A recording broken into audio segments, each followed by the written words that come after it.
होता है वो उतार के दे देता है यशोधरा को और वहाँ से मीत को लेके चला जाता है और कहता है माँ ठंडे पानी की पट्टी ला, मीत को देनी है, और वहाँ से चला जाता है। उसके बाद यशोधरा बोलती है मुझे बाबा जी की बोली हुई बात याद आ रही है कि उन्होंने कहा था ये माला जिस पे गिरेगा उसे जन्मों जन्मांतर तक कोई अलग नहीं कर सकता। इधर मनमीत मीत को रूम में ले आता है और लिटा देता है बेड पे। सगुन यहीं पे सोच रही होती है। इधर मनमीत मीत का बहुत ख्याल रखता है, पानी का पट्टी भी देता है।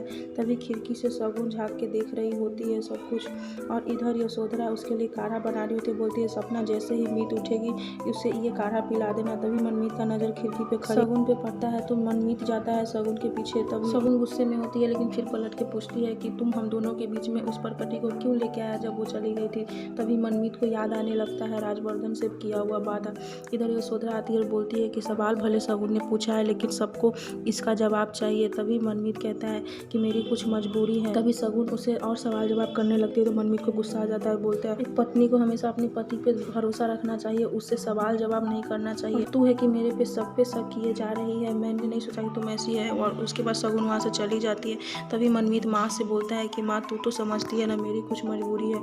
जिस दिन मैं किसी वचन में बंधा हूँ, जिस दिन ये वचन पूरा होगा उस दिन सबको पता चल जाएगा कि मैंने जो किया वो क्यों किया।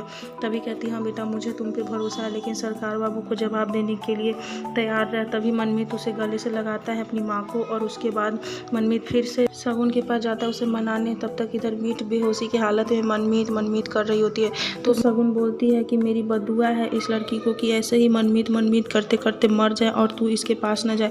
तभी मनमीत फिर से गुस्सा हो जाता है। बोलता है एक औरत होकर तू इसके बारे में ऐसे सोच रखती है, मैं सोच भी नहीं सकता। बचपन से तुझे जानता हूँ, पर आज मुझे अफसोस है कि मैं तुमसे प्यार करता हूँ, चली जा मेरे नज़रों के सामने से। मनमीत बहुत ज़्यादा गुस्सा हो जाता है। तब सगुन वहाँ से चली जाती है। उसकी बहन गुरमंती आती है और उसे पकड़ के ले जाती है और समझाती है कि किसी भी मर्द को ऐसी पत्नी नहीं चाहिए होती है जो उससे जबान लड़ाए और उसकी बात न माने। तुम देख नहीं रही हो मीत तुमसे जीतने की कोशिश कर रही है, तू अपना गुस्सा दिखा के उसे खो बैठेगी। तुम्हारे अंदर कितना भी आग हो, लेकिन मनमीत को हमेशा ये लगना चाहिए कि तुझसे अच्छा जीवन साथी उसे नहीं मिल सकती। हमेशा उसके सामने झुक के रहा करो और जो वो कहता है वो करो।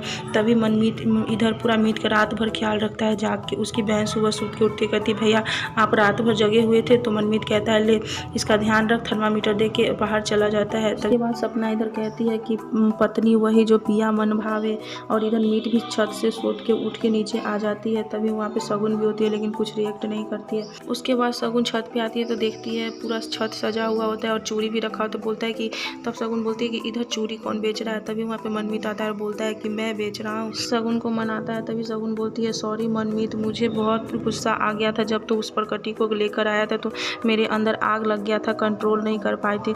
तभी मनमीत उसे सफाई देने लगता है कि वो ऐसा क्यों किया।